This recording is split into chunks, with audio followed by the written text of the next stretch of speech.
minha área, me dedico a ela já há muitos anos, e é um prazer te conhecer, Maíra. A questão do meio ambiente me interessa muito. Eu tenho uma filha formada em biologia, em ciências biológicas, que sempre foi apaixonada e também me apaixonou por essa, né? Então é um prazer estar aqui discutir a questão do meio ambiente, da sustentabilidade com vocês, tá? E dando a minha contribuição, espero contribuir de forma também, tá bom? Mas mais, com certeza, mais eu vou aprender com você do que tudo, tá? Uma boa palestra, uma boa noite para nós.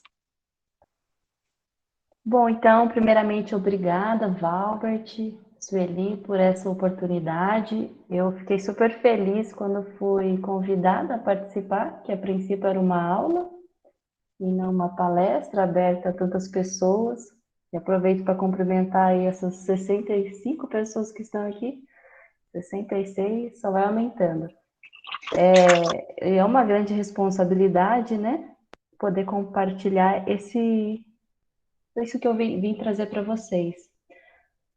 Espero, então, poder ajudar, né, a trocar experiências, que essa é a minha intenção.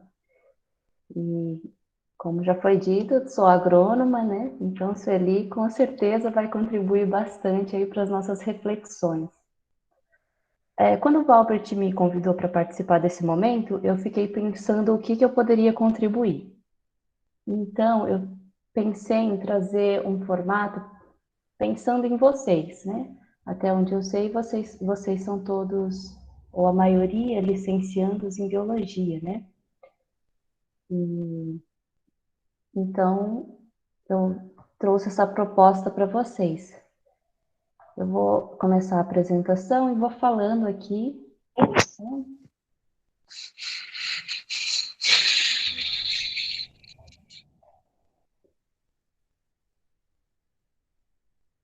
Vocês estão vendo a apresentação? Estamos sim, Maíra. Então tá. Bom, então eu trouxe esse título, né, bastante cabuloso para alguns, Concepções Educacionais no Ensino de Solos, do Singular ao Ecológico. Eu tentei resumir um pouco dessa experiência nesse título, e a gente pode ir discutindo ele ao longo desse nosso momento.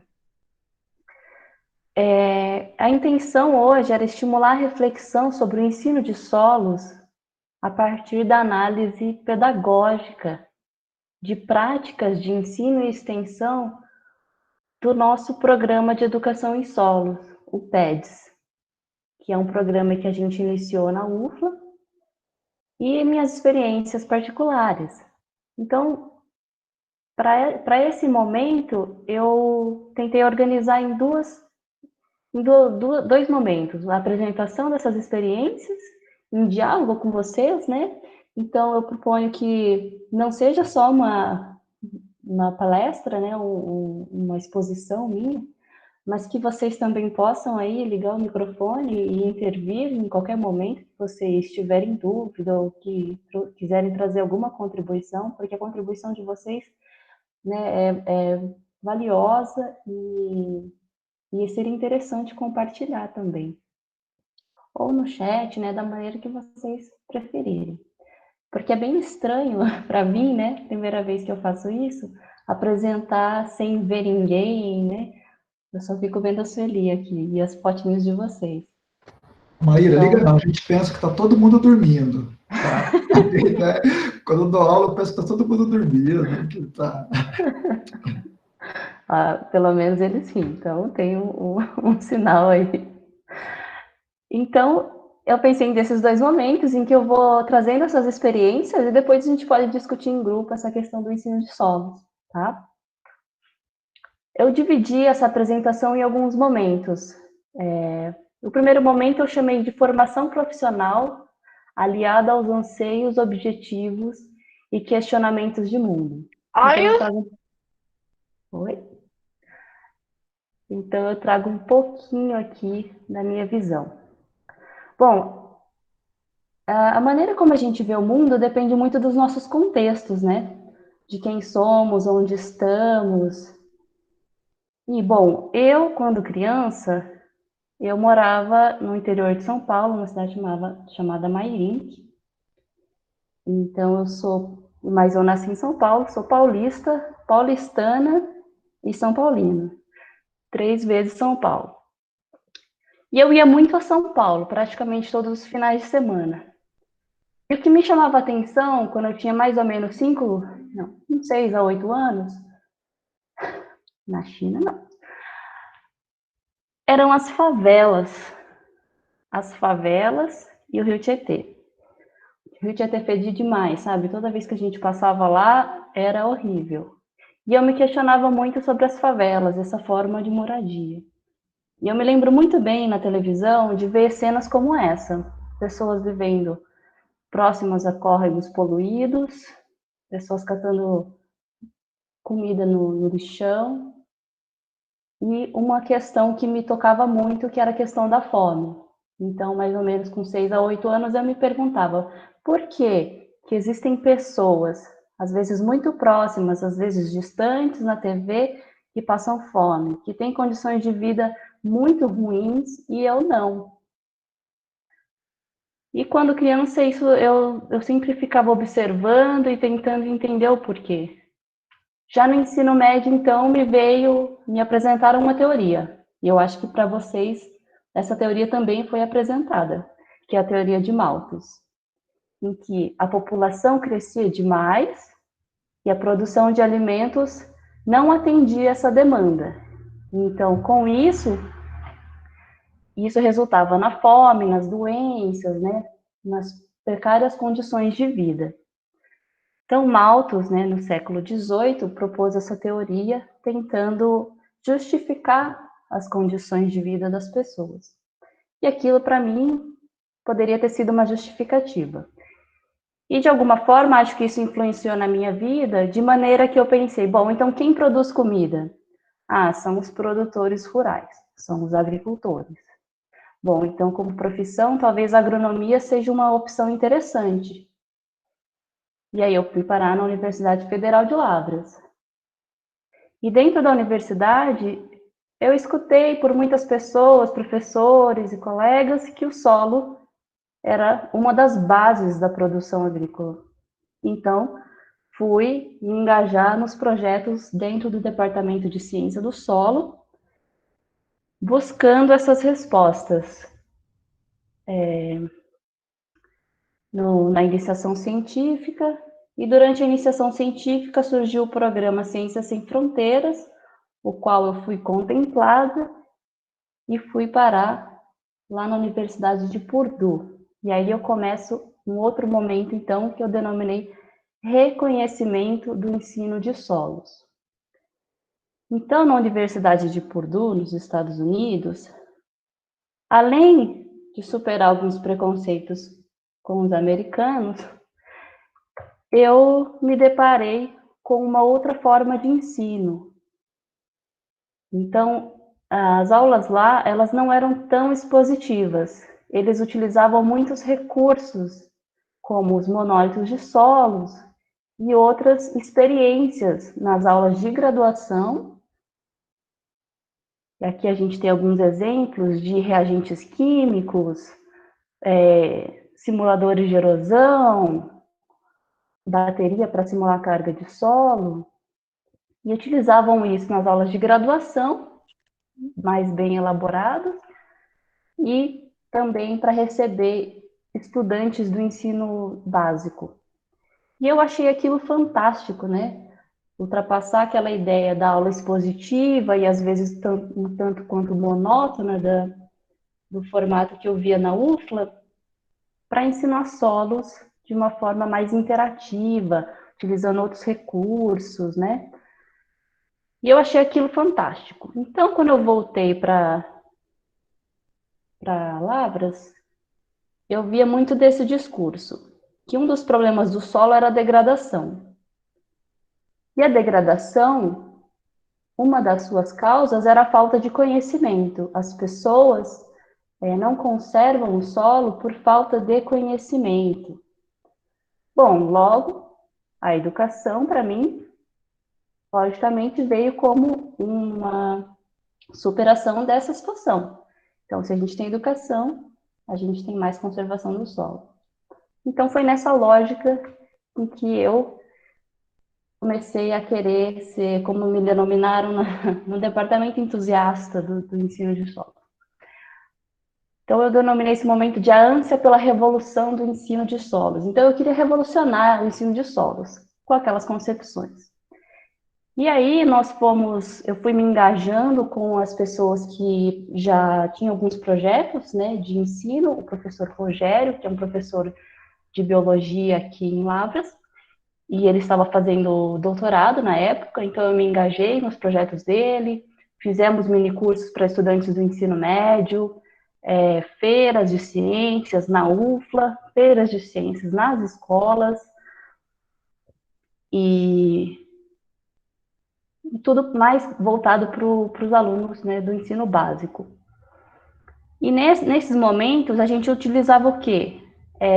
Um modelo investigativo, um método investigativo, em que a gente às vezes colocava situações problema, e aí, com alguns recursos, tentávamos induzir aquelas pessoas, aqueles estudantes, a pensarem o porquê daquilo.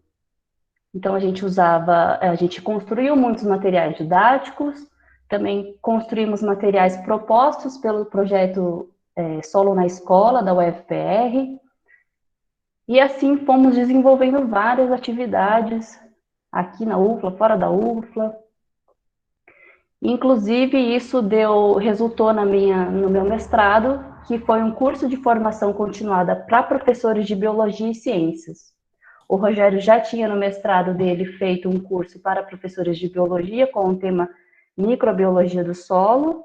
Então, o meu foi uma continuação, mas incluindo os professores de ciências e não tratando só dos micro-organismos, mas da biodiversidade como um todo. Então, para esse curso, nós fizemos 7 módulos, cada um com um tema da biodiversidade do solo, e a gente tinha,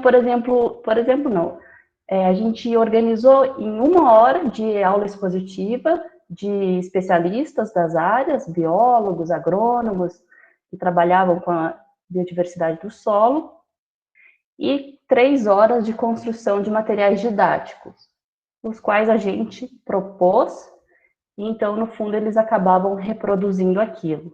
Tinham aulas de campo, como vocês podem ver ali no canto direito inferior, tinha aulas em laboratório, então os professores tiveram esse contato com o tema, tanto em laboratório, campo, e construindo materiais didáticos. E isso resultou na cartilha que alguns de vocês viram, né? O Robert falou que passou para alguns de vocês, ou para todos, não sei, que foi a cartilha Conhecendo a Vida no Solo, que são essas daí. Então, a gente tem as diversas faunas do solo e uma cartilha de ecologia, além da de solos. Então, nesse momento, eu já pensava assim, né? Estava super feliz com o mestrado, os resultados, as pessoas me viam muito bem no departamento, então, solos, educação, eu, juntos em Xaloral, uma maravilha. Então, aquele momento para mim já estava sendo ótimo, eu estava pensando, tá tudo certo, é isso aí mesmo, né? É esse o caminho. Mas aí, na minha defesa de mestrado, a banca já veio com umas questões, falando de Paulo Freire, de uma discussão mais conceitual, quando eu falei que o professor, um dos alunos falava que o professor era o sol, né, a luz que ilumina aquelas mentes, e aí a banca falou assim, mas não é bem assim, eu usava termos como fazer um link, e aí a banca falava assim, uma conexão, uma ponte, é importante nos expressarmos na nossa língua, e eu ficava me perguntando por quê, né, estava tudo tão bonito, tão legal, né, até em alguns momentos não gostei da colocação da banca. E aí, tudo bem, defendi, continuei com as práticas de ensino de solo nas escolas e com os projetos, aprovando mais projetos. E aí vem um outro momento nessa nossa caminhada, pessoal e coletiva, né, junto ao PEDS, que eu chamei de o vazio das práticas de ensino e o assombro da ignorância. Bom, chegou um momento, né, que nas nossas práticas e fazia exposição em escola aqui, fazia não sei o que lá, participava de um evento. Só que a gente sentia que não estava, parecia que a gente não estava alcançando o objetivo. Que se o objetivo era o conhecimento, que as pessoas tivessem mais conhecimento para conservar o solo, parecia que isso a gente não estava atingindo. E aí uma frase me veio, continuou batendo na minha mente ali por muito tempo, que é: você faz as coisas muito por intuição. E fazia mesmo, porque como a gente fazia, era uma reprodução do que a gente via. E via anteriormente feito em outros projetos e do que eu via por aí. Então, essa lógica, ela passou a não justificar mais, ela não cabia mais. Então, a gente passou a se perguntar como se trabalha com educação e não se estuda sobre. E aquela resposta de sempre, é que eu sou agrônoma, já não cabia mais, né? Começou a incomodar essa ignorância. E aí fomos atrás de pessoas que pudessem nos ajudar, até que encontramos algumas pessoas. E esse momento eu chamo de formação de bases educativas, tendências pedagógicas. E encontramos uma turma muito bacana, que é a turma do PIB de Biologia, aqui da UFLA. E hoje eles se chamam Grupo de Estudos de Educação Científica e Ambiental, GECA. Eles não são mais PIBID. E são coordenados pelo professor Antônio, que está aí no canto inferior esquerdo, e a Marina, que está aí no centro da foto. E essa é a turminha de biologia que eu tenho muito carinho e admiração. E quando procuramos a turma, né, o PIBID, e eles escutaram a nossa história, eles nos chamaram para uma reunião, escutaram a nossa história e falaram assim: que tal então a gente fazer um curso sobre tendências pedagógicas? E aí a gente falou, então tá bom. Então a gente participou desse curso e a base era da Merval Saviani com a obra Escola e Democracia, Teoria, Curvatura da Vara e 11 teses sobre educação e política. Então fomos participar desse mini curso. Vocês já estudaram as tendências pedagógicas? Porque vocês são da licenciatura, né? Alguém me responde, sim ou não? Sim. Acho que depende do período, né? Eu não sei qual período eles vão estudar mais isso. Maíra, só complementando, quando você falou do departamento, quando você voltou de Purdue, que eu me lembro, o seu entusiasmo de trabalhar com educação dentro de um departamento bem conservador. Isso não estou falando que é eu não estou criticando, mas é um departamento que é o conceito 7, tudo mais pautado basicamente na publicação de artigos científicos, nos ensaios de campo, em quales de revista, e a Maíra chega falando de educação lá para todo mundo. Ô Val, acho que tá dando para escutar teu áudio. Agora tá ouvindo? Tá bem baixo. Deixa eu mudar a configuração aqui.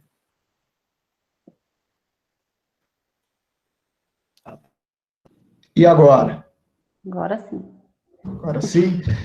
Lembrando que eu peguei que eu vi a Maíra chegando justamente lá de Purdue, estudando educação em um departamento muito conservador. Isso não é uma crítica, mas um departamento que nós estávamos preocupados com o conceito de manter o conceito 7 em artigo, em produção científica, sempre pautado nisso, e a Maíra chega com essa visão de educação em solos. Então, por isso que eu comentei no começo que ela foi disruptiva mesmo.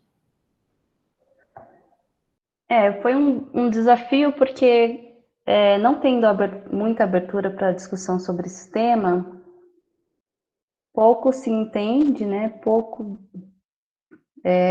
Não é possível refletir, discutir sobre isso e ter ajuda, principalmente quando Eu na situação de estudante de pós-graduação e eu não tenho ninguém para me orientar nesse sentido, é um grande desafio. E as pessoas também não tendo bastante conhecimento, achavam tudo muito bonito e tudo muito legal. Mas não é bem assim, né? Então, vocês que já estudaram as tendências pedagógicas, eu só então vou apontar rapidamente algumas coisas que eu coloquei aqui da minha percepção sobre o tema. Se a professora Sueli também quiser apontar algumas questões, pode ficar à vontade. Então, eu entendi que as tendências pedagógicas, elas possibilitavam um trabalho mais consciente no campo educativo. Não eram o único caminho, mas era um dos caminhos para entender a educação e aí refletir sobre a prática, né, de um sentido mais amplo. E aí, duas literaturas que eu recorri, então, na tese foi o José Carlos Libânio, não sei se vocês já se debruçaram sobre essas obras, e do Merval Saviani. Então, eu vi que esses autores trazem duas perspectivas educacionais, que separam em duas categorias, de acordo com a sua percepção da relação escola-sociedade. As tendências liberais, ou teorias não críticas, e as tendências progressistas, ou teorias críticas. Uma entende a educação como um instrumento de reprodução da sociedade, aquela que tem como finalidade principal a adaptação do sujeito à sociedade, tal qual ela se apresenta, e uma outra educação que pode ser compreendida como um instrumento de transformação da sociedade, a qual tem a finalidade instrumentalizar os sujeitos para que esses sim tenham uma prática social crítica e transformadora. Eu trouxe uma tabela aqui, mas eu vou passar rapidamente, porque eu acho que vocês já devem ter se debruçado sobre essas questões, né? Essa tabela, ela divide as duas teorias, críticas e não críticas, e as características, né? Quem que é o centro do processo educacional, qual o papel do professor, do aluno, os métodos, o foco e os destaques.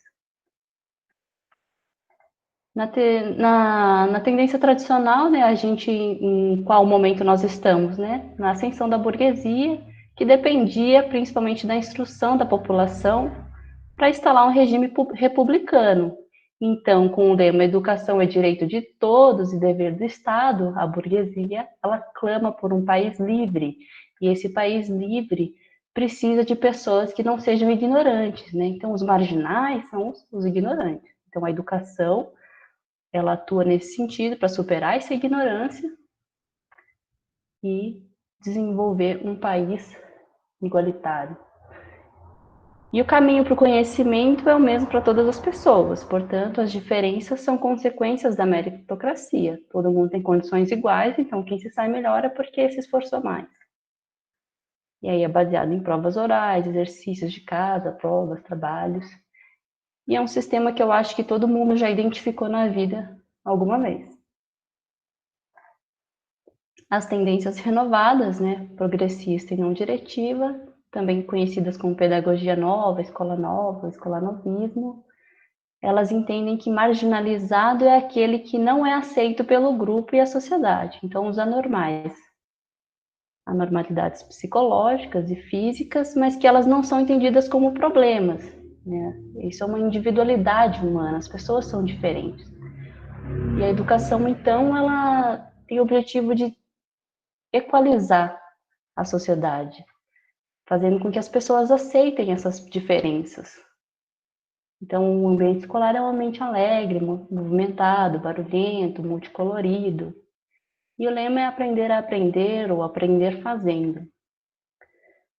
Os métodos são balizados nas experiências, pesquisas, trabalho em grupo, e também a renovada não diretiva foca mais na parte mais psicológica, no autoconhecimento, né? Os profissionais são especialistas na área de psicologia.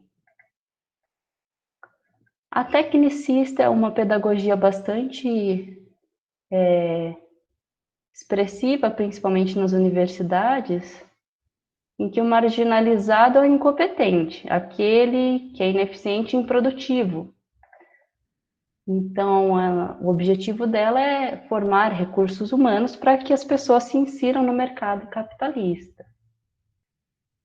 E nesse sistema, o método que decide que os alunos e professores devem fazer e também quando e como. Então, não é o professor. O professor é um elo de ligação entre conhecimento científico e o aluno.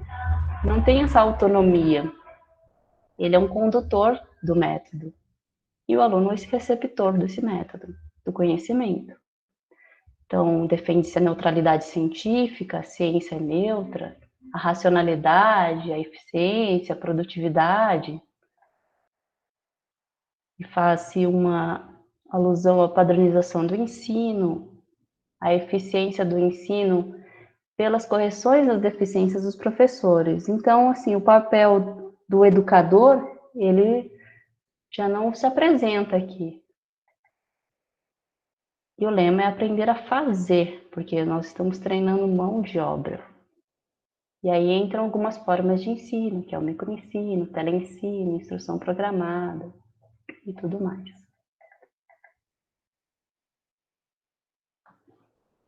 Já agora, dentro das tendências críticas, as teorias críticas, eu enquadrei a libertadora e a libertária em um quadro só para diminuir um pouco o nosso, não estender muito. E aí, nessas tendências, há umas diferenças assim marcantes, né? Então, a educação é uma atividade onde os professores e alunos, mediatizados pela realidade, então, através da realidade na qual eles estão, eles atingem um nível de consciência para atuar nessa mesma realidade, transformando-a. Então, o sujeito reconhece a sua realidade, reflete sobre ela e tem posicionamento crítico. Então, o empoderado, ele vai atuar ativamente na sociedade. E isso pode ocorrer através dos temas geradores. Essas teorias, né, temos aí Paulo Freire como a principal referência dentro dessas tendências. E a avaliação aqui é realizada por meio de prática vivenciada em grupo e também por meio de autoavaliação que se relaciona com os compromissos assumidos com a prática social. Então, não existe aquele método, né, punitivo que julga os indivíduos. E aqui a crítica, a tendência crítico-social dos conteúdos, que é a tendência, né, que é a base teórica do PIB de Biologia da UFLA, a qual eu acabei me aproximando mais.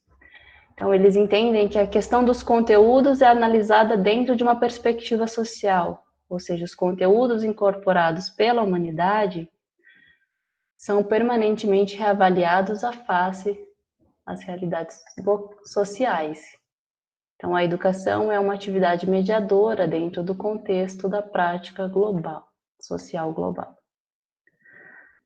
E aí o professor é um mediador entre os conteúdos e as experiências concretas dos alunos.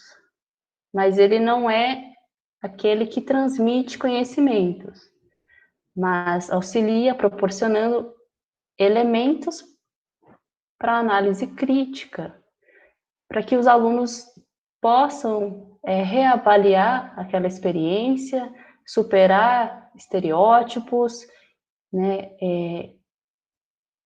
e padrões da sociedade. Então, dessa forma, deseja-se ter um engajamento político, compreender a realidade, e os conteúdos sendo trabalhados por essa perspectiva, a gente visa concretizar uma sociedade mais democrática. Quando eu me aproximei do PIBID, eu perguntei à Marina, professora que coordenava o PIBID, o que eles discutiam nas reuniões. E eles disseram, a gente discute política. E eu pensei, o que será que a política tem a ver com a biologia?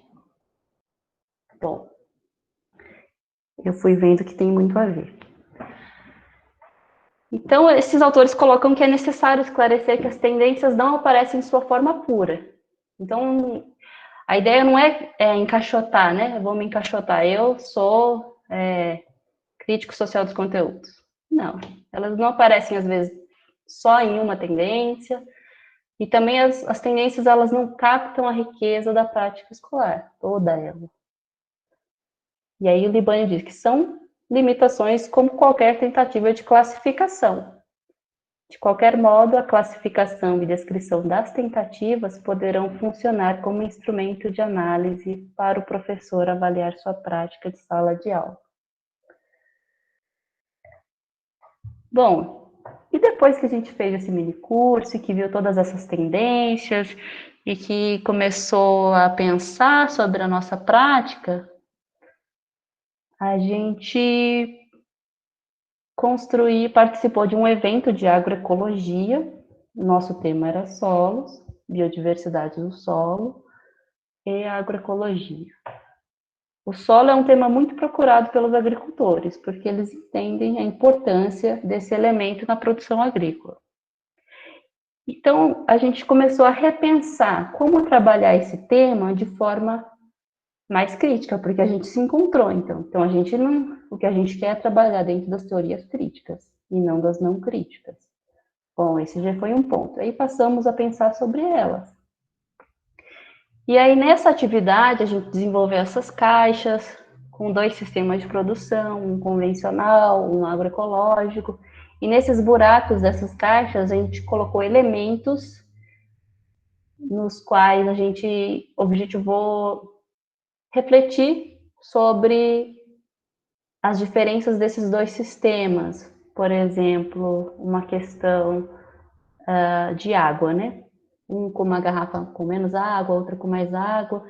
E a comparação, né, desses sistemas, tanto nos recursos naturais como sociais. Se a gente teve sucesso nesse momento, eu acho que não. A gente foi, né, refletiu muito, construiu a prática. Quem participou foram agricultores e técnicos de extensão. Então, a gente mesclou essas discussões com os experimentos e, no final, fizemos uma prática uma dinâmica de grupo. Pode ser que os agricultores, né, a gente percebeu que talvez eles não entenderam muito a proposta, e a nossa proposta talvez não tivesse sido muito boa, mas a partir desse momento a gente já passou a pensar diferente.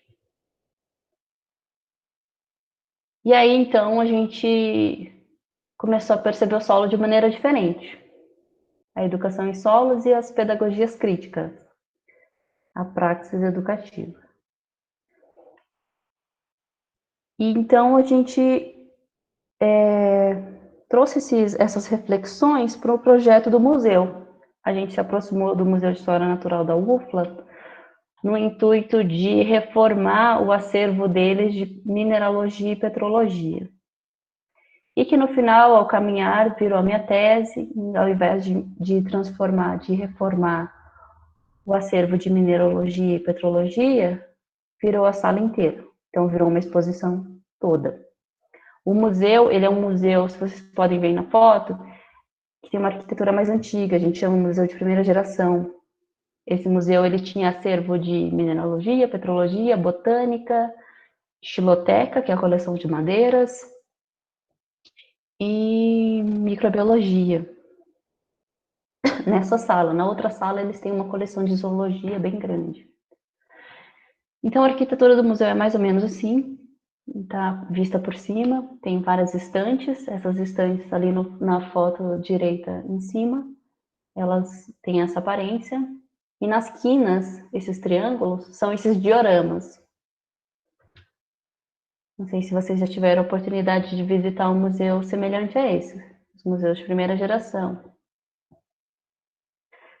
E aí a gente pensou, então, que exposição que a gente vai montar?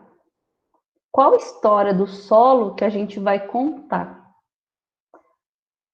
A gente vai falar sobre a formação do solo, as funções do solo, o solo na relação com as esferas do planeta, a atmosfera, a biosfera, a hidrosfera, a composição do solo, ou tudo isso? A gente pensou que a gente não queria falar só de ciência ou só de ambiente, a gente queria falar de ambiente, ciência, sociedade e cultura. Então, essa exposição ela tinha que ter essas perspectivas. E que a gente não queria mais o solo sendo o centro, porque em todas as nossas narrativas, e o que a gente lia muito é que a vida no planeta não existe sem o solo. Não era essa a narrativa que a gente queria contar. A gente não queria colocar mais o solo como sendo responsável por toda a vida no planeta. A gente sabe da importância dele, mas não é assim que a gente queria contar a história. Então a gente achou uma maneira de tratar esse tema, o solo como fator ecológico. Então o solo, ele está relacionado com os outros organismos vivos, o clima e os fatores socioeconômicos dentro de um tempo. Então, quando a gente fala dessa relação como um todo, falar só sobre solos não dá conta. E aí a gente fez essa proposta para a exposição. Primeiro, uma estante de apresentação da exposição. E aí, essa história também não adianta escolher só uma história, ela tem que estar de acordo com os objetos que você tem e os parceiros que você tem. Então, a gente tinha parceria com professores da física que trabalhavam com astronomia e a gente tinha acervo para isso. Então, a gente construiu um diorama falando sobre astronomia. Construímos um painel para falar que estava... Era um painel era uma tela, né, que não tinha lá no museu, mas para passar vídeos, e o vídeo que a gente colocou foi o Pálido Ponto Azul de Carl Sagan. E aí a gente introduziu duas constelações indígenas brasileiras, que é a constelação do Homem Velho e a constelação da Ema, que marcam o verão e o inverno aqui no hemisfério sul. Eu vou passar rapidamente, porque falar disso daqui dá mais 1 hora, tá? E a gente poderia, em outro momento, se tivesse interesse, também se tiver tempo, passar o vídeo da transformação da exposição. Então, nas primeiras estantes, a gente colocou os minerais silicatos, não silicatos, os silicatos, que não é mineral, mas parece mineral, as rochas, a formação de solos, os solos da região de Lavras, o mapa de solos de Minas Gerais, a gente quis realçar esses aspectos locais, a microbiologia, realçando a sua importância ambiental e social e não as doenças, a botânica e sua diversidade, os fósseis, a relação solo e vegetação, os biomas brasileiros atuais, construímos um mapa atual, os animais nessa relação, a cultura indígena brasileira e a presença dos indígenas em Lavras, o agronegócio e seus impactos e sua importância no Brasil, a biodiversidade retratada através de artesanatos de um artista lavrense, a agricultura familiar, principalmente a de Minas Gerais, com as comunidades tradicionais, a relação ambiente urbano e ambiente rural, os combustíveis fósseis e a mineração, os materiais do cotidiano, de onde vêm as coisas, o consumismo, retratado num painel com várias telas de celulares, e a natureza. Essa foi a proposta, então, da história que a gente queria contar, para relacionar o solo a diversos outros temas. Se a gente deu conta, bom, acho que em partes não, diversos vários fatores, mas a proposta foi essa e a gente construiu até onde foi possível. E ao redor de toda a exposição, a gente colocou o calendário de Carl Sagan da história do planeta. E demos o nome dessa exposição de O Valor da Terra, sendo o valor os termos valor e terra com todos os seus sentidos, até onde a pessoa pudesse compreender.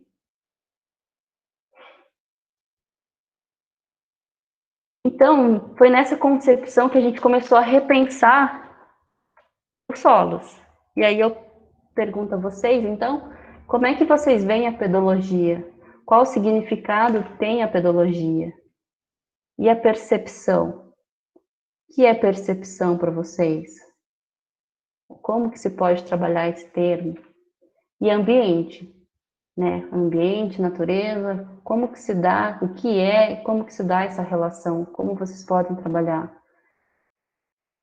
Quem é a natureza e qual a sua relação com o ser humano? E esses três termos, né, que são da disciplina, como é que eles podem ser dados? Assim, como que vocês poderiam trabalhar? Como que a gente pode trabalhar a pedologia, sendo ali o intercâmbio entre o ambiente e a percepção, ou a percepção intermediar a pedologia e o ambiente, ou o ambiente, a percepção e a pedologia, ou trabalhar a pedologia dentro de um contexto ambiental e a percepção. Quais caminhos vocês escolhem? Então, eu coloco a pergunta aqui para a gente debater, se for interessante. Quais são os seus questionamentos de mundo? Objetivos pessoais e anseios? O que que move? O que que te move? E como que isso se relaciona com a formação profissional e cidadã? Porque foi isso que me moveu até chegar até aqui. Qual o papel da educação na formação dos sujeitos? E nós, como educadores, de que forma podemos atuar? E a sua percepção de solos? Até onde vai? E para onde vai? Com quem vai? Como vai? E ela volta? E dialoga? E aí eu finalizo com um poema de Fernando Sabino. De tudo ficam três coisas: a certeza de que estamos começando, a certeza de que é preciso continuar, a certeza de que podemos ser interrompidos antes de terminar. Façamos da interrupção um caminho novo, da queda um passo de dança, do medo uma escada, do sonho uma ponte e da procura um encontro. E do lado temos uma obra de Kirsten Kurtz. Ela é artista plástica, pesquisadora na área de solos, e pintou esse quadro que chama As Três Irmãs no Solo, que ganhou um dos prêmios lá dentro de alguns eventos de solos. E aí eu finalizo essa parte expositiva com o meu contato.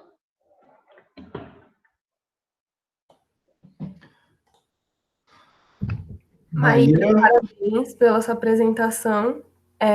Foi muito reflexiva. E agora eu peço que o Valbert e a Sueli comente alguma coisa. E se a galera tiver dúvida também, pode abrir o microfone e perguntar. Maíra, também, como sempre, né, você deixa a gente pensando bastante. Lembrei agora das conversas, da salinha de estudo que a gente compartilhava lá no Solos, era bem. Pessoal, por isso que eu chamei a Sueli, vou deixar para vocês, porque de Solos, ela falou, só para pensar mesmo toda essa percepção, tudo que ocorre, e como nós, enquanto estudantes de licenciatura, eu posso me falar, eu sou um estudante de licenciatura, estou fazendo geografia em licenciatura, como que nós vamos compreender a educação, como que é a educação em solos. Sueli, toda aquela parte lá de pedagogia, você pode ajudar a gente também.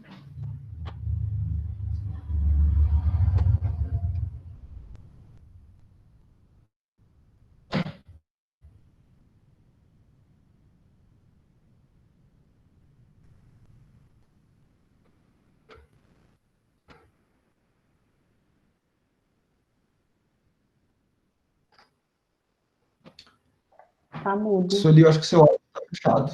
Agora...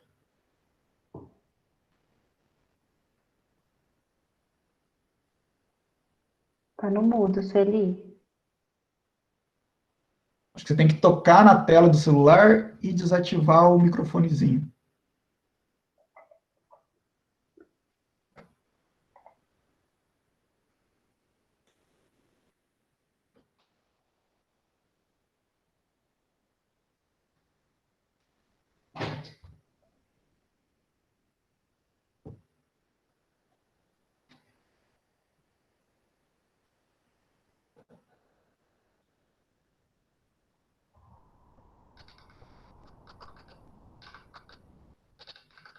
A hora que o Ctrl D ativa o áudio. Tô vendo aqui, a gente tem mais professores também aqui, Maíra. A gente tem a Uxa que está participando. Ah, que bacana. Exato. Do Instituto? O Paulo, coordenador do curso, está participando.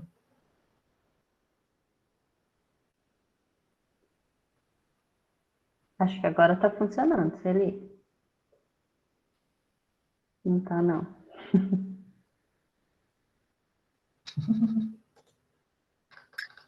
Deu agora? Agora deu. Agora deu. Ok. Meu computador voltou a funcionar e aí eu estou aqui nele, mais fácil do que mexer no celular. Pessoal, olha,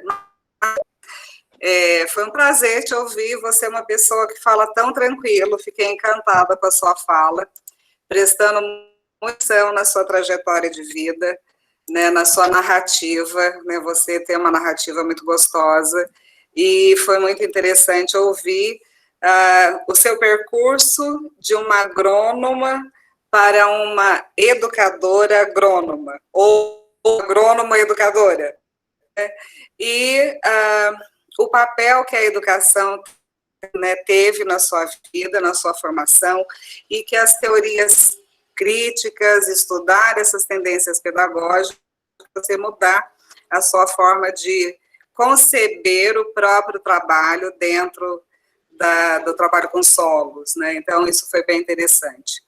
Duas falas suas me chamaram muita atenção, né? Então, a primeira dela foi: as pessoas não compram o solo por falta de conhecimento, né? E aí entra toda a questão da importância da educação na formação da consciência, da cidadania, da preservação do meio ambiente, a questão da sustentabilidade e tudo mais. Quer dizer, a gente não pode, em momento algum, desconsiderar o papel que os futuros professores, né, que estão aí nos ouvindo, terão sobre a nova geração, né, e formar as consciências agora vai muito para que o futuro não seja tão desastroso quanto muitos preveem, né, que a gente consiga tornar o meio ambiente, no sentido parte do meio ambiente, não no sentido donos do meio ambiente, né.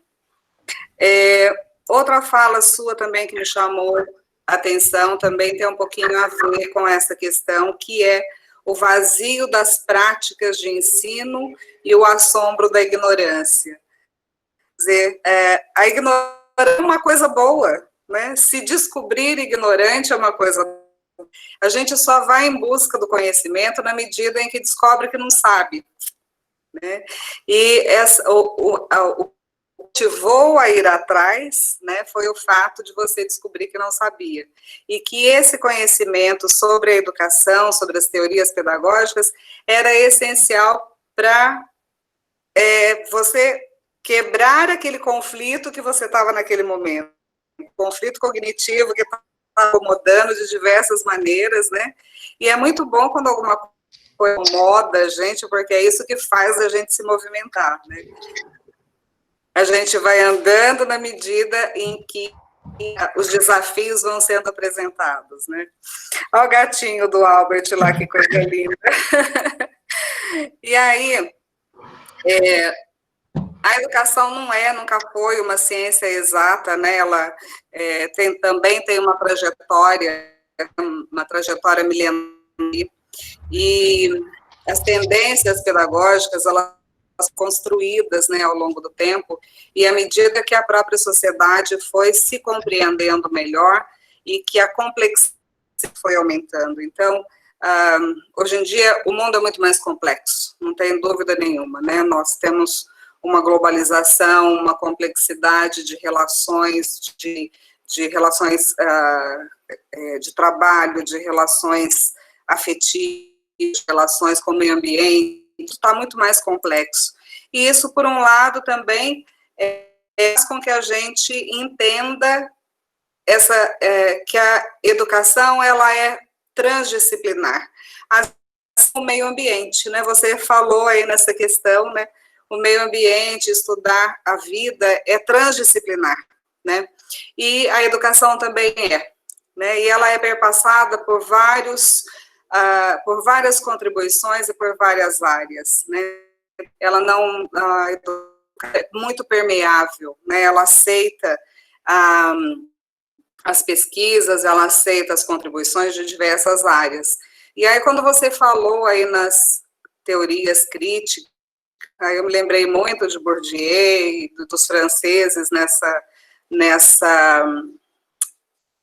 perspectiva, né, das teorias críticas, e aqui no Brasil, Paulo Freire, que também foi nessa tendência, né, e que servem de base para trabalhar também com a educação ambiental, né, nas perspectivas que você colocou, né, tanto da interação, né, de perceber a interação que existe entre o conteúdo a ser dado, os conhecimentos prévios que os sujeitos têm, entre a possibilidade de que haja uma conexão com a realidade e que essa realidade seja transformada a partir do conhecimento, a partir da investigação. Então, o que eu quero contar aqui um pouquinho seria nessa perspectiva, né? Tudo isso que vivenciou, né?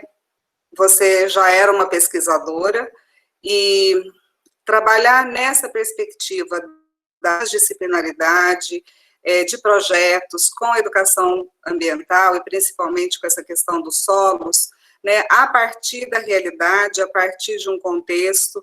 Quer dizer, isso é fundamental, né? E só a partir disso a gente pode transformar consciências, transformar valores, pode valorizar mais aquilo que nós temos de positivo e melhor aquilo tudo que nós temos, né? Existe uma relação muito forte entre o que você disse e as políticas. Eu sou muito também da área das políticas públicas e aí todo tempo que você estava falando, eu estava aqui pensando, né, e as políticas públicas com isso, né, de que forma que não é só a educação, né, a gente sabe da importância da educação,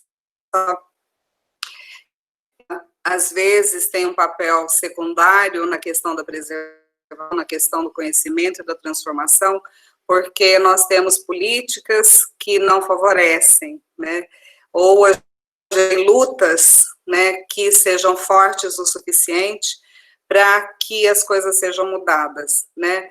Essa área do meio ambiente é uma área de tensionamento constante, né, ela está o tempo todo tensionada por interesses do agronegócio, por interesses diversos da indústria, né? São muitos interesses envolvidos, né, então é um tensionamento o tempo todo, né.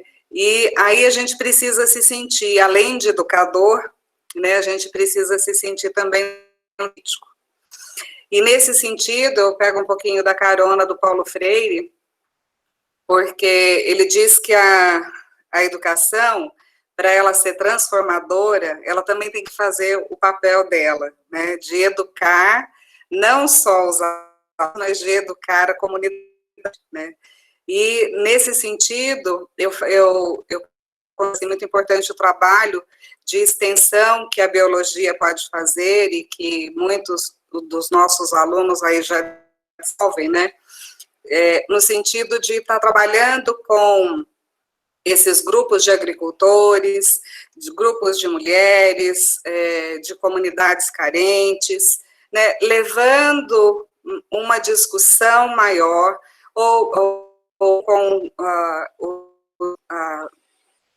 da agropecuária, né, grandes empresários, as pessoas que se beneficiam de alguma forma do solo, né, e que, de alguma forma, modificam o solo também, modificam o ambiente. Quer dizer, levar discussão, conhecimento, também para essas pessoas é muito importante, né?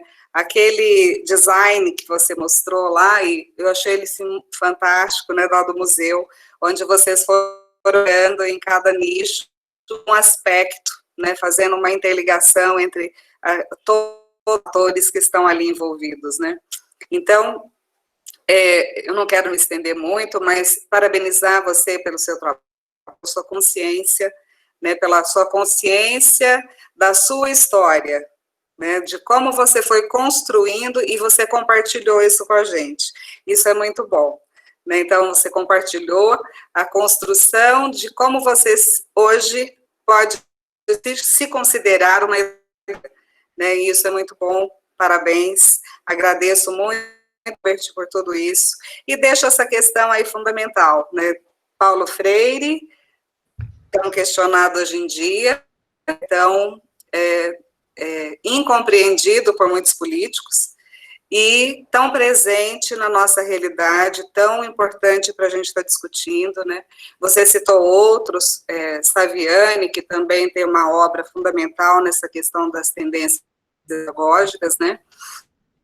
Ausubel, com aprendizagem significativa, o construtivismo, que a gente tem a colaboração grande do Piaget, do Vygotsky, né, das interações que são importantes, dos conhecimentos prévios, do conflito cognitivo e tudo mais, aí que ajuda a gente a ir construindo o nosso conhecimento. Então, sem dúvida nenhuma, é uma área, né, do solo, né, da pedologia aí, a partir da realidade, a partir desses autores tão para nós, tão caros para nós educadores, professores, né? Obrigada. Eu que agradeço, Sueli, as contribuições, né, eu acho que nem você falou, essa questão da política, hoje eu entendo porque que essa relação é tão importante. Então, quando a Marina me falou assim, a gente discute política. E aí, me aproximando do grupo, né, e eles trabalham, eles são muito ativos, né, que nem você falou, a gente não pode ter só a teoria e tem que ter a prática social, no final, essa é o que os autores também colocam, né. Temos que ser sujeitos ativos na sociedade. Então, quando eles discutem política nas reuniões, eu fui entendendo como eles costuram essas questões que a gente vive, né? Então, entendendo a política como cidadãos e o que está acontecendo no mundo nacional, global, local, e o que isso tem a ver com a história, e aí analisar através da história, e o que a biologia tem a ver com isso, né? Então, eles costuravam muito bem essas discussões. E para mim foi fantástico. Se no começo eu não entendia nada que eles falavam, né? Eles até brincavam ali que eu era agrônoma, e os agrônomos não entendem, e até eu entendo a brincadeira. Por outro lado, eu comecei a entender a importância da história nessas questões ambientais, a importância da política, e aí, né, até recomendo um livro da Marília Tosoni Reis, que me fez repensar essa relação homem-natureza, ser humano e natureza, né? Que nem você falou, não é uma questão de exploração, é uma questão de viver junto. Será que a gente tem que voltar aos tempos de antes, né? E aí ela fala, né, vem discutindo e fala, não, que essa relação ela tem que ser pensada num contexto histórico-social. Então, assim, muita coisa na minha vida mudou nesses últimos anos, e agora eu já, que nem você falou, agora eu já não tenho certeza de nada, né? Se a gente tem consciência da nossa ignorância, se em um momento eu tinha certeza de que eu estava fazendo estava tudo certo, agora eu penso que eu estava fazendo tudo errado, e que agora eu sei muito menos do que antes. Dando essa complementação dessa parte política, é importante salientar que a agricultura brasileira, nós temos excelentes técnicas conservacionistas. O sistema de plantio direto praticamente nasceu no Brasil, nós temos integração lavoura-pecuária, e nós temos manejos muito conservacionistas. Mas, por outro lado, nós temos pessoas querendo passar boiadas em tempos de muita tristeza. E a política está relacionada com isso, porque ao mesmo tempo que nós temos uma ciência, a melhor ciência do solo tropical é brasileira. Ao mesmo tempo, nós temos a ignorância ainda pautando muito das falas, pautado somente em ignorância, somente no aspecto econômico. Nós não podemos demonizar a nossa agricultura, nós temos técnicas excepcionais, nós temos manejos muito bons, muito próximo, inclusive, em termos de manutenção de matéria orgânica, de carbono orgânico no estoque do solo, de absorção de água, muito próximo, quase até, de uma região natural. Mas, em termos políticos, precisamos tomar cuidado e ser sempre científicos e trabalhar com a educação para não deixar que estoure aí a cerca e deixe os bois passando sem um cuidado e sem um critério. Eu vou abrir agora para alguém, né, Sueli, para algum aluno que quiser comentar, os professores, não só nós ficamos falando, deixar professor, a gente só fica falando. Eles dormiram. A ideia é essa. É essa a ideia, Maria. A gente fica dando aula para essa bosta. Eu tenho certeza que eles estão lá conversando no WhatsApp.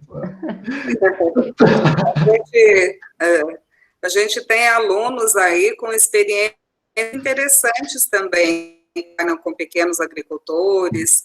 Seria até bom se tiver alguém para contar um pouquinho a sua história também, para a Maíra conhecer.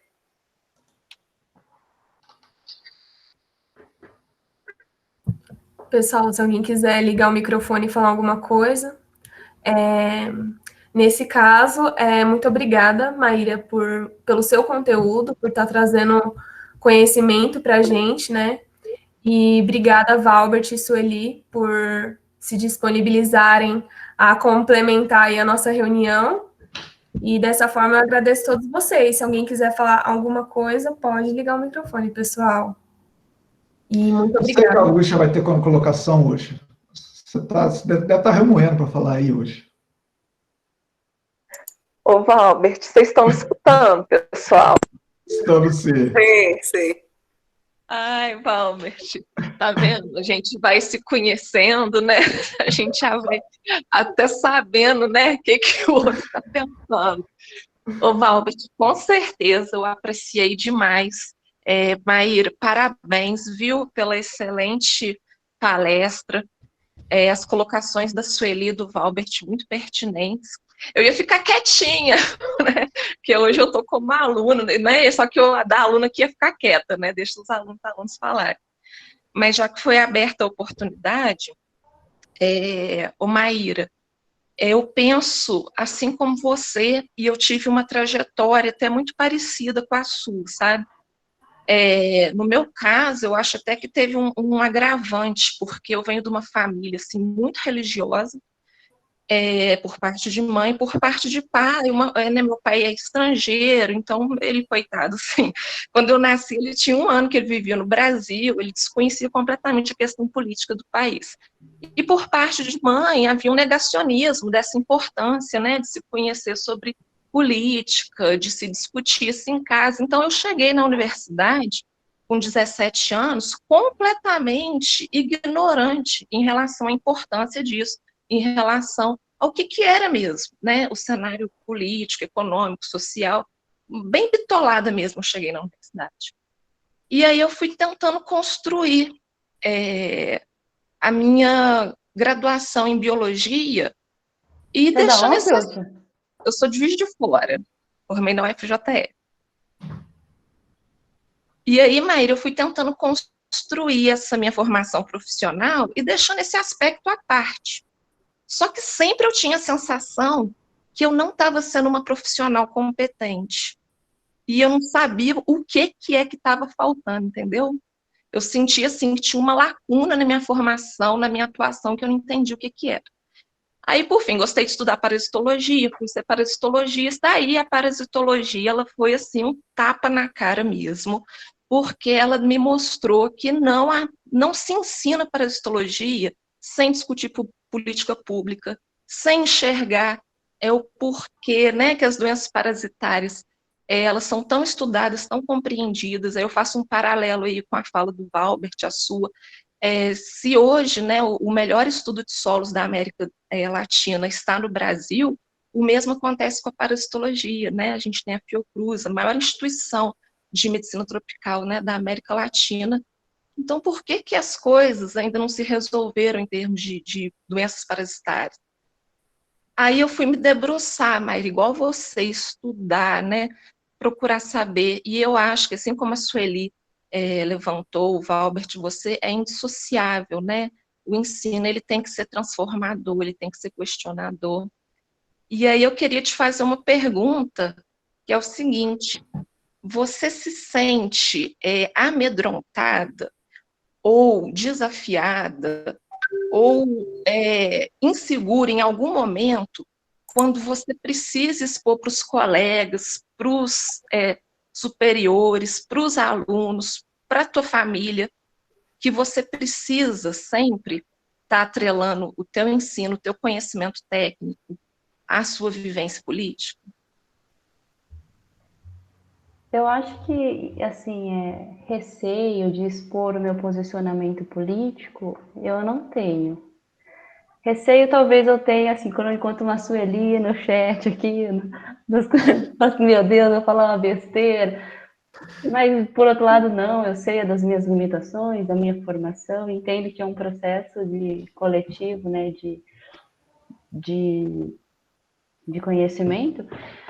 Mas para falar assim, não, eu defendo esse posicionamento político, é assim que eu vejo o mundo, eu não tenho esse receio, não. Acho que às vezes me falta talvez mais estudo político para argumentar melhor sobre as questões.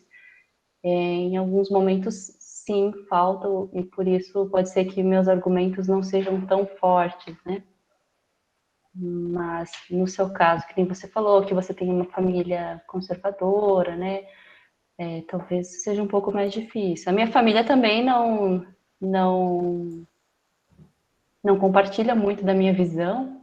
Eles falam que esse povo que vai para federal, né, começa a pensar umas coisas meio nada a ver, mas não é bem assim, né? Eu acho que quando a gente está nesses espaços, a gente tem a oportunidade de ampliar nossos horizontes, de conhecer outras pessoas, outras perspectivas, e é por isso que a gente começa a ter discursos diferentes. E isso gera realmente um embate familiar, ainda mais na última eleição, né? Então, acho que em Sério, você relação... achou, Maíra? Hã? Estou tranquilo. Não, que isso, nossa, debates fervorosos, Imagina, até sair do grupo de família. imagina. Mas eu acho que esses embates a gente sempre vai encontrar, né? E vale o exercício aí da argumentação e tentar debater da melhor forma possível. Sim, só para complementar aí, né? Mesmo que não transforme a realidade, é importante a gente estar se transformando o tempo todo, né? Então, a partir das reflexões que a gente tece, com a intervenção de outras pessoas, com a ajuda de outras pessoas, a gente está sempre refletindo a própria posição, né? E aí, mesmo que a gente não consiga mudar o mundo, a gente consegue, pelo menos, se mudar, né? Se transformar um pouquinho, refletir sobre o que faz, o que pensa, e isso daí já é um passo muito grande, já é um passo muito importante também. Isso aí, pessoal, mais alguém para fazer alguma colocação, para algum questionamento? Léo, eu vi que você colocou aqui do PIBIC uma satisfação tê-lo aqui no debate, um ex-aluno, professor, e é interessante a gente rever isso. Vamos lá, gente. Quem mais quer participar?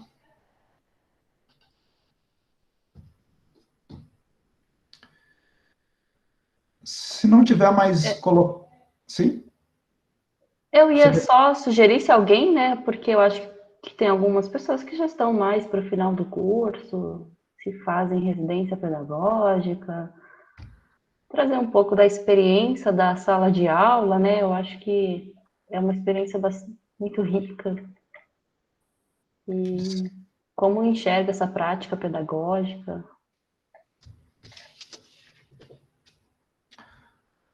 Vamos lá, pessoal. Shaolin, matador de porco, cadê? Ô, Maíra, uma coisa que me chamou muita atenção, que você falou, e que também, assim, de uns tempos para cá, até estou tentando dar uma atenção mais especial nisso, é quando você comentou da importância, assim, no final das contas, né, tudo aquilo que é aprendido na sala de aula tem que virar alguma ação social, né, inclusive. Então, agora, a gente está tendo a oportunidade, assim, alguns acertos, pouquíssimos, né? Essa gestão que a gente está vivendo agora, governamental, tem. Uma delas, aos meus olhos, é a curricularização da pesquisa e da extensão, sabe? Eu, assim, a Sueli entende muito melhor disso do que eu, mas eu estou vendo como uma coisa positiva, né? No meio desse turbilhão de coisa negativa, essa curricularização da extensão, por exemplo, ela meio que vai obrigar a gente, eu já fiz até um piloto semestre passado na disciplina de parasito, de dentro da disciplina a gente produzir alguma coisa que a gente pudesse estender. E aí a gente fez um projeto na PAI e tal. E eu acho isso muito precioso, sabe? Eu acho que de tudo que você falou aí na palestra, para mim especialmente, o que ficou mais fixado foi essa motivação. Realmente a sala de aula precisa comunicar com a sociedade.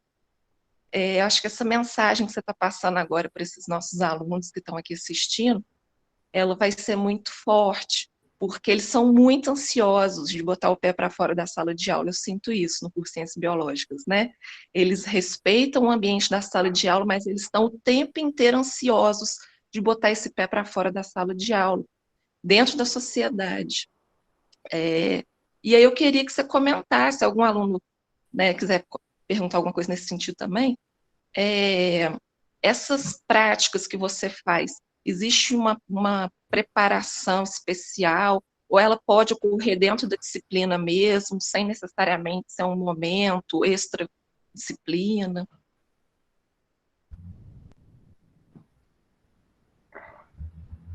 Eu acho que, bom, não tem uma receita, né? Eu acho que é essa questão. Mas tem muitas ferramentas. A educação em solos, ela está se consolidando a cada dia. Ela é bastante desvalorizada dentro da ciência do solo, tanto que ela é uma divisão científica dentro da Sociedade Brasileira de Ciência do Solo, mas ela não é vista, não tem uma linha de pesquisa, ela só é vista como a parte da extensão da ciência do solo e não como uma ciência. E é nesse sentido em que a gente se posiciona. E as práticas, eu acho que elas podem vir dentro da sala de aula de diversas maneiras. Existem 1 milhão de ferramentas, né, principalmente propostas pela Universidade Federal do Paraná, Projeto Solo na Escola. Nossa, e pode dialogar com muitas outras ciências, assim, o solo acompanha o ser humano desde os seus primórdios, tanto na agricultura, nos usos não agrícolas, né, que são os que eu gosto muito, que é a cerâmica, principalmente. Então, a gente pode trazer isso de N formas, né? Que nem a parasitologia, aí a gente hoje, atualmente, vê a importância dessa ciência e que traz esse resgate histórico, e que a partir desses resgates históricos a gente tem, inclusive, a introdução dessas políticas públicas no passado, no presente, né? Se eu entendi a pergunta, eu acho que, assim, existem N possibilidades de fazer isso dentro da sala de aula, na escola, na universidade, no barranco, em qualquer momento, até no meio da rua em que você vê o solo asfaltado, e discutir sobre essa questão da impermeabilização do solo, as políticas arquitetônicas, né, que existem políticas em que determinam a porcentagem do território domiciliar que não deve ser impermeabilizado. Será que isso é respeitado ou não? Né, existe essa consciência ou não? Então, não sei se é isso que se deu para responder.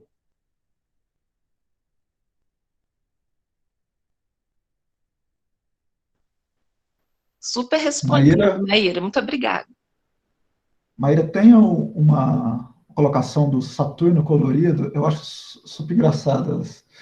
São super criativos, os nicks, tá? E desculpa, porque teve algum irmão aí de quinta série, deve ter entrado no começo do chat, e eu bloqueei, a pessoa não conseguiu voltar. Mas, de forma geral, você está vendo que os nossos alunos são super educados. Teve algum infeliz de quinta série, ou uma infeliz de quinta série, que entrou tentando atrapalhar a conversa, mas não atrapalhou. Tá bom, Maíra? Nossa, desculpa, mas de forma geral, os nossos alunos... Na verdade, nem percebi. Isso mesmo. Ah, que bom. Bom, pessoal, boa noite a todos. Obrigada, professores. Obrigada, Maíra. Obrigada pela presença também aos alunos. E é isso, a gente encerra por aqui. Tá certo, eu agradeço a todos. Obrigada pela pela participação. oportunidade. Bastante. Espero ter contribuído e qualquer coisa podem entrar em contato. Obrigada também, pessoal. Bom a vocês, viu? Prazer em te conhecer, Maíra. Prazer é meu, Felipe.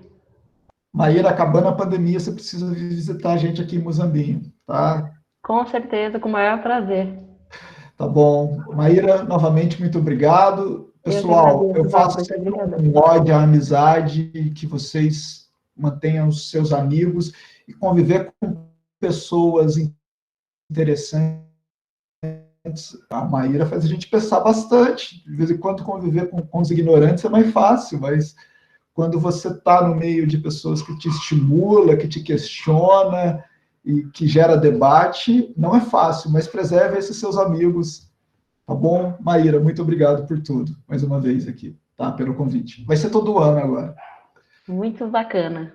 Fiquem aí em segurança, fiquem em casa, só saiam se necessário. Tá bom, muito obrigado.